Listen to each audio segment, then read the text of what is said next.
For decades, we have been managing cracked teeth using flowcharts, boxes, arrows, yes or no decisions.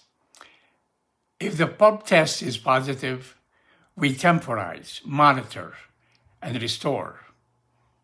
If the Pulp test negative, root canal treatment. If the bite test is positive, stabilize, wait and see. It looks organized. But is it truly diagnostic? Or is it organized confusion? Hello, I am Marwan AbouRass. Most flowcharts focus on pain, pulp pain, bite pain, but pain is not pathology. Pain is only a perception. And symptoms are unreliable indicators of structural damage. There's no distinction between line cracks, fissure cracks, or fracture cracks. There's no distinction between contributory or non-contributory, pathologic or non-pathologic. There is no structural depth analysis in the problem of tooth cracks. No evaluation of the etiology or the occlusion.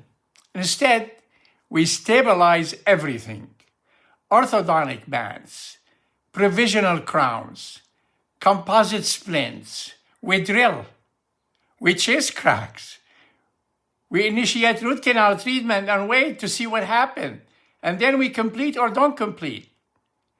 And in many cases, we make the problem worse. Believe me. Flowcharts simplify thinking. But tooth cracks require more comprehensive analysis. They are pathology. They call for a shift in crack perception philosophy. We need to view them as a form of pathological condition, not a mechanical event. They require an in-depth understanding of their etiology, structure, analyzing their clinical behaviors and biological implications. They have so many biological implications.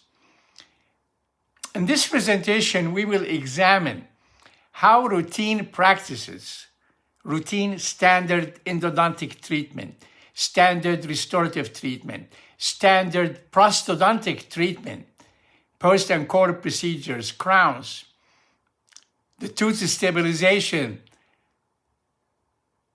the provisional treatment, the wait and see, the monitoring, and even the occlusal adjustment can sometimes contribute to propagating cracks, existing cracks, rather than preventing damage or repair. This is not about rejecting organization or algorithm, no. It involves resisting the oversimplification and recognizing the importance of biology. We need to focus on biology. Crack management must move from the flowchart thinking to operational diagnosis, and that begins with clarity. Thank you for listening.